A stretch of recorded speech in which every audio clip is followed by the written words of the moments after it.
குமரி மீனவர்களுக்கு வணக்கம்.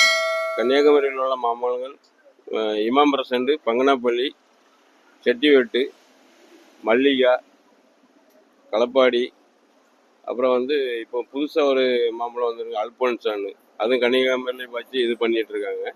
ஆந்திராவில் உள்ளது தனிப்பட்டது, கன்னியாகுமரியில் உள்ளது நல்ல டேஸ்ட்டாகவும் நல்லா. அப்புறம் ஆந்திராவில் கேசர் பதான், கேசர் இருக்குது, புரியுது.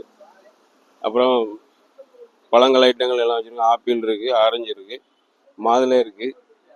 அப்புறம் அல்போன்சா ஆந்திராவிலேருந்து வந்துருக்கு, நல்லா ஸ்வீட்டாக இருக்கும், மருந்து எதுவுமே கிடையாது. அப்புறம் நல்ல சப்போட்டா இருக்குது, நல்ல டிராகன் ரெட் இருக்குது. அப்புறம் தன்பழம், அதாவது எங்கேயும் சென்னைக்கு எங்கேயும் போகணுன்னா நல்ல அருமையான மாம்பழம் இருக்குது. இது இமாம் பிரசன்ட். ஆமாம், சப்போட்டானா பங்கனாப்பள்ளி. ஆமாம், சப்போட்டா மாம்பழம் நல்லா டேஸ்ட்டாக இருக்கும். அப்புறம் ஆரஞ்சு இப்போ சீசன் கிடையாது, இருந்தாலும் நல்ல டேஸ்ட்டாக இருக்கும், சாத்துக்குடி. அப்புறம் பங்கனாப்பள்ளி, கன்னியாகுமரி. ஆமாம், கன்னியாகுமரி மாம்பழம். களப்பாடியும் கன்னியாகுமரி தான்.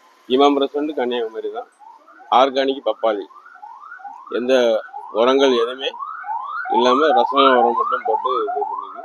கிருணி அதேமாரி நம்ம வெயில் காலத்துக்காக இந்த கிருணி பழம் நல்ல ஒரு இது பேச்சு வரை பைனாப்பிள் நல்லா இதாக இருக்கும்.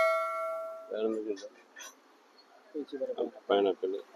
அப்புறம் 1 கிலோ தக்காளி 10 ரூபா, 3 கிலோ எடுத்தால் 100 ரூபா. ஒரு ஆஃபராட்டு இது பண்ணி மக்களுக்காக தேர்ந்தெடுத்திருக்கு. அப்புறம் வெயில் தாகத்துக்காக இளநீர் எடுத்திருக்கு, 2 வகையான இளநீர் இருக்குது. தர்பூசணி இருக்குது, நல்ல ஒரு இது தர்பூசணி, எங்கேயும் கிடைக்காத தர்பூசணி, கிலோ 15 ரூபா தான். திண்டிவனங்காய் நல்லாயிருக்கும். பாண்டிக்காய் எடுத்தோன்னா நிறைய கம்ப்ளைண்ட்டு, அதனால இருக்குது. கடை நம்ம செட்டிக்குளம் கோல பிள்ளை ஆஸ்பத்திரி பக்கத்து.